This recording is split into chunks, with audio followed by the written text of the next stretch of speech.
Principles of Success, numbers 8 to 10. Welcome to Rethink Your Perspectives blog. This blog is dedicated to finding, sharing and discussing a variety of topics around the struggles our clients and audience go through. Each episode we will discuss a key concept that many humans struggle with and give you a variety of perspectives for you to see the concept through so you can find one that makes it feel easier to deal with. We hope you get some benefit from these blog posts and we'd love to hear your thoughts. Don't hesitate to like, share and comment at the links. In the best-selling book Think and Grow Rich, Napoleon Hill explores recurring themes and principles that he noticed across the hundreds of people he interviewed. Today I will continue exploring the 13 principles of success in more detail with the next 3: persistence, power of the mastermind, and the mystery of sex transmutation. Once understood, you'll be able to use these principles to guide you to your own success, push through your limiting beliefs, and start living the life you want to live. So let's go take a look. To see the playlist for all these principles, please visit the link in the description below this video. Principles of Success number 8, persistence. Today I want to share an article written by Bob Proctor on the subject of persistence. There are some great examples of huge obstacles ordinary people overcame to get the things they really wanted in life. And the one thing they all had in common? Persistence. I've recorded a separate video where you can hear me read this article, and I have linked this in the comments. To read it here would make this blog post incredibly long. So please visit the link that is in the comments to find out more about persistence and what Bob Proctor says and why persistence is the key.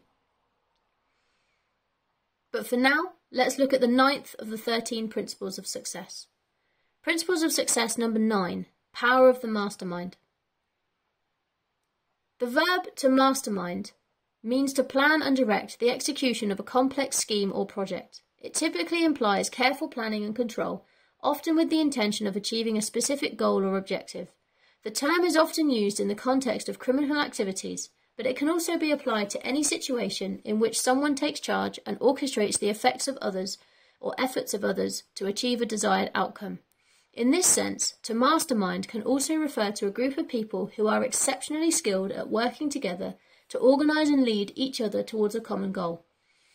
Power of the mastermind. There are several benefits of a mastermind group, where a group of people come together to share ideas, provide support and accountability, and help each other achieve their goals. Some of the benefits include shared knowledge and experience. Members of a mastermind group bring different perspectives, experiences, and expertise to the table, which can lead to new insights and innovative solutions to problems. Support and accountability. Having a group of people who are invested in your success can provide motivation and accountability, helping you stay on track and reach your goals. Networking opportunities.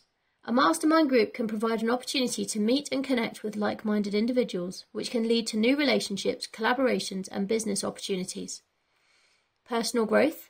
The process of sharing ideas, receiving feedback, and participating in discussions can help members of a mastermind group develop new skills and expand their knowledge and understanding.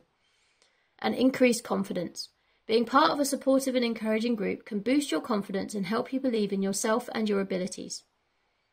Mastermind guidelines. The mastermind is an alliance of 2 or more people working in harmony with a positive mental attitude towards a definite end. This was said by Napoleon Hill. The following guidelines were collated by Bob Proctor as a method of creating an effective mastermind group. Number 1. The average mastermind group works best with 2 to 10 members, no more than 12. Time is the constraint. 2. Meet regularly, weekly if possible. Have a pre-planned agenda to follow. It's best to have the leader, timekeeper and note-taker assigned ahead of time. 3. If you're in different cities, the meeting can be conducted on a conference call, Skype, Zoom or any other reliable meeting provider of your choice. 4. Your mastermind call should run like a Swiss watch. Ensure the call is timely. If you've committed to a 60-minute call, keep it within that time frame. Everyone's time is very important. Use it wisely. The mastermind leader should keep the call flowing smoothly. It's best when the leadership position rotates from one member to another. The timekeeper is responsible for timing each person's participation during the call to ensure it's kept on track. Use a watch, stopwatch, or the timer right on your cell phone. As well, the note-taker's role is very valuable for the recap of the call. This can be done nowadays using AI. Number 5. Roll call. The group leader should welcome each member as they join the call and assign each person a number, i.e., if there are 6 people on the call, each person would have a number from 1 to 6. This numbering system is used to designate order by which each person will speak. 6. Start the meetings by reading the mastermind principles. This is quite possibly one of the most important points of a call. The group can decide to have the leader read aloud all 7 principles and the dedication and covenant, which is below, or in a minute, as the group follows along, or you can take turns so each member of the group can read aloud until you have finished with the dedication and covenant. 7. Good news. Start with each member sharing their win for the week. This will create the right vibration to get the call started in a positive direction. Allow each person 1 to 2 minutes to share their win. 8. Feedback and support. Each mastermind member needs to be prepared for the call to ensure maximum benefit for everyone. The timekeeper determines how much time each person is allocated, making certain to leave time at the end for agreeing who will lead the next call, keep time, etc. It's important that everyone understands the designated amount of time allotted is both to state their request and receive the group's response. Therefore, if the total time allocated for each person is 4 minutes, and it takes 3 minutes for that person to share their request for feedback and support, it allows the group only 1 minute to respond. At the end of the person's time, the timekeeper would say, "Time is up," and the next person would be asked to begin. Number 9. Each member should be supported emotionally and verbally from the other group members. For example, someone wants a new home. One member might say, "I see you driving up to your glorious new home, and I see your children running through your green, grassy backyard." Or someone on the call might provide expertise, resources, or a good contact in the real estate arena. The principle is that we can believe for others what they cannot fully believe for themselves. These are not idle words. You must create and project to the mastermind a clear vision of what the words represent. And number 10. Depending on the length of call and the number in attendance, you may decide to leave room for a free-for-all or open discussion at the end, at which time anyone and everyone would have a chance to speak. Dedication and covenant. Bob went on to say that every mastermind should start with all members reading the following 7 principles out loud together. Release. I release myself to the mastermind because I am strong when I have others to help me. Believe. I believe the combined intelligence of the mastermind creates a wisdom far beyond my own. Understand. I understand that I will more easily create positive results in my life when I'm open to looking at myself and my problems and opportunities from another's point of view. Decide. I decide to release my desire totally in trust to the mastermind, and I am open to accepting new possibilities. Forgive. I forgive myself for mistakes I have made. I also forgive others who have hurt me in the past so I can move into the future with a clean slate. Ask. I ask the mastermind to hear what I really want, my goals, my dreams, and my desires, and I hear my mastermind partners supporting me in my fulfillment. Accept. I know, relax, and accept, believing that the working power of the mastermind will respond to my every need. I am grateful knowing this is so. Dedication and covenant.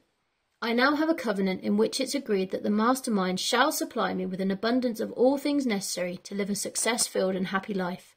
I dedicate myself to be of maximum service to God and my fellow human beings, to live in a manner that will set the highest example for others to follow, and to remain an open channel of God's will. I go forth with a spirit of enthusiasm, excitement, and expectancy. Let's now look at the 10th of the 13 principles of success. Principle of success number 10. The mystery of sex transmutation. The word transmute simply means the changing or transferring of one element or form of energy into another. Sex transmutation, therefore, is the switching of the mind from thoughts of physical expression to thoughts of some other nature.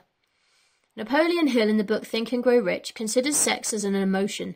Due to the ignorance on the subject and how we are taught about sex being a physical thing to reproduce, the topic of transmutation of sex energy is largely unknown. Sex is a word rarely used in polite society and should only be discussed behind closed doors, not openly in public. Every other animal on earth only indulges when in season. Human inclination is to use it for pleasure whenever they choose. Desire. Sex desire is the most powerful of human desires. When driven by this desire, people develop keenness of imagination, courage, willpower, persistence, and creative ability unknown to them at other times. Human desire for sexual contact can be so strong and impelling that people freely run the risk of life and reputation to indulge it. However, when harnessed and redirected along other lines, this motivating force, with its keenness of imagination, courage, willpower, persistence, and creative ability, can be used to create literature, art, or any other calling. How do we transmute this desire and energy? To transmute this energy requires willpower from the get-go. You need to overcome physical urges and desires and the quick win of engaging in sexual activity, but know that the reward is worth the effort. Our desire for sexual expression is natural and cannot be completely submerged or eliminated. You don't have to declare chastity or become a monk. The expression can be given an outlet through forms of expression which enrich the body, mind, and spirit instead of physical channels. Napoleon Hill puts it this way: a river may be dammed and its water controlled for a time, but eventually it will force an outlet. The same is true of the emotion of sex. It may be submerged and controlled for a time, but its very nature causes it to be ever-seeking means of expression. If it's not transmuted into some creative effort, it will find a less worthy outlet. The emotion of sex is an irresistible force. It's an immovable object. When driven by this emotion, people who know how to channel the energy efficiently become gifted with a superpower for action. Hill found in his research that the people of greatest achievement are those with highly developed sex natures. Men who had accumulated great fortunes, remember the book was written in the 1900s when women were considered the homemakers, and achieved great recognition, were all motivated by the influence of a woman. What Hill was suggesting in Think and Grow Rich, and which can be seen in the lives of successful people all around the world today, is that people who are in a relationship of mutual respect become the most successful. They have a life partner who respects and trusts them, who they share an intimate relationship with, and who supports them. There is a balance between physical and mental sexual energy, and they are able to transmutate it to create things worthy of recognition. The 10 mind stimuli. Think and Grow Rich lists the 10 things that stimulate the mind into action. 8 are natural and constructive and can lead to great accomplishments. 2 are destructive. But all 10 will stimulate and motivate people to go against usual sane and accepted practices to receive them. The stimuli are the desire for sex expression, love, a burning desire for fame, power, or financial gain, money, music, friendship between either those of the same sex or opposite sex, a mastermind alliance based on the harmony of 2 or more people who ally themselves for spiritual or temporal advancement, mutual suffering, such as that experienced by people who are persecuted, autosuggestion, fear, narcotics and alcohol. As you can see, the desire for sex expression is the top motivator for humans. This can be explained as the natural pull of nature to reproduce and continue the human race. But as the human race is currently not at risk of extinction, it is safe and accepted to use this motivation for other things that can involve our race in other ways.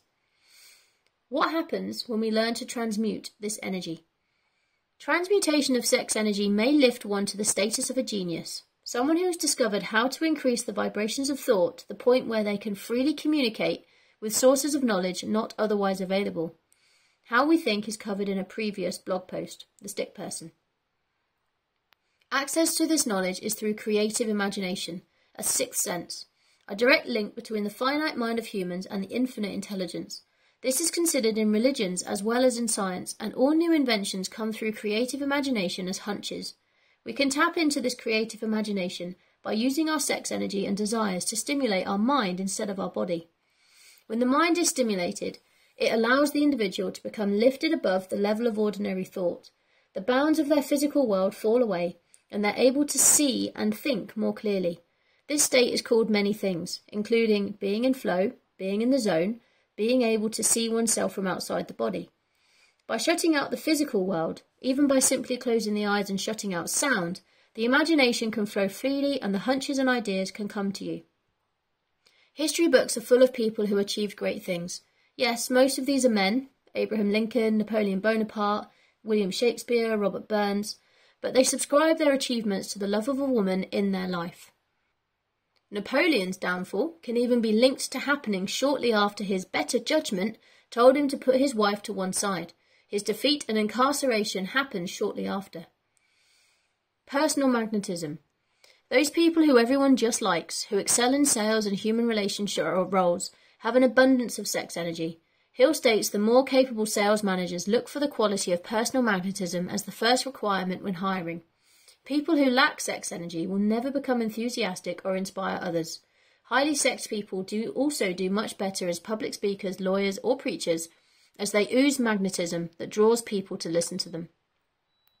Love, sex, and romance. These are all emotions capable of driving people to heights of superachievement and are all states of mind. When mixed with other emotions such as jealousy, these emotions can become toxic and turn a sane person into an insane beast. But when nurtured and consciously controlled, these emotions will create a well-rounded person who is visibly stable and successful.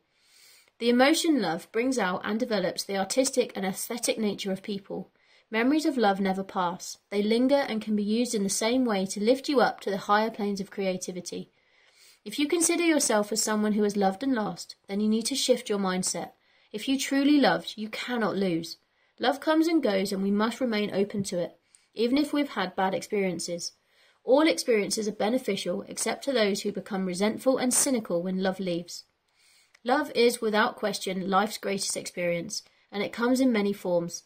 Love of a child, a parent, a friend, a spouse. When then mixed with romance and sex, it can lead you far up the ladder of creative effort. What do you think? If this article resonates with you and you want to discuss it further, then get in touch today, either here or through any of my social medias, or schedule a call to discuss it with me directly. I look forward to speaking with you. And stay tuned for the next blog post, which will share the remaining 3 principles of success. To your success, Jaiye. Rethink your perspective. P.S. Have you heard about the upcoming Science of Getting Rich Summit? Might be worth you having a look. The link is in the comments of this podcast, and we start on the 19th of June.